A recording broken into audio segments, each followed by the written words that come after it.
I spent 22 years in the United States Army, so my whole adult life was basically surrounded by working and serving with other people who know what it's like to wear a uniform. We know what the sacrifices are like. When I took my uniform off for the last time, all of that went away.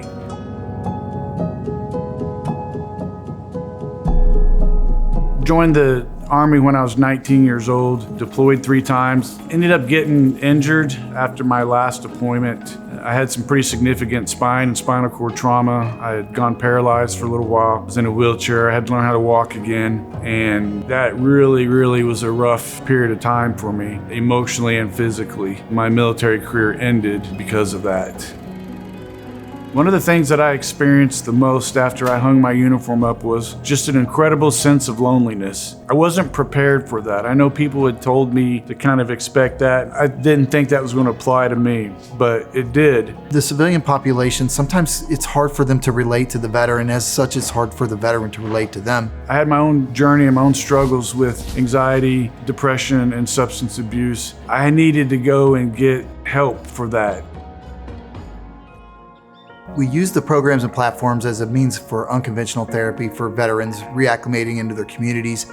Warriors for Freedom offered to me the beginning of getting out of my own sadness and depression and darkness that I experienced, especially after my combat deployments. There's everything from just different lingo to experiences they've had that, someone who hasn't served just simply might not understand. As veterans, we do understand it. Just being reconnected with other people, it pulled me out of a state of depression, went out to an activity and felt, man, I'm getting back plugged in, being around people that I understood, other veterans.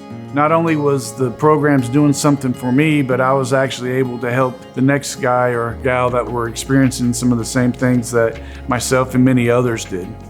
We do a lot of different things such as golf, fishing, hunting, but one of the things that we also do that we launched about 3 years ago is scuba diving, and we use it as a form of therapy for those folks. We launched this program with the intent to be able to meet the veteran where they are and using scuba as a platform, reigniting that purpose and camaraderie. You almost always scuba dive with a buddy. I would look out for my dive partner, and my dive partner would look out for me. And that was very reminiscent of what we did in the military. When you go through this coursework, it's very regimented and very structured, which is something that we can all identify with. And then on top of that, once your head goes below the surface, there's no noise. You get that opportunity to just take a break and focus on your breathing. That part in itself can be quite therapeutic.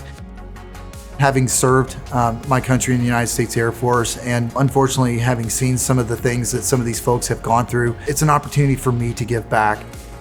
Give it a chance. Just by the very fact that we were willing to put a uniform on already shows that we have the ability to do things that most people won't do. Getting reconnected with other people that knows what it's like can be absolutely life-changing.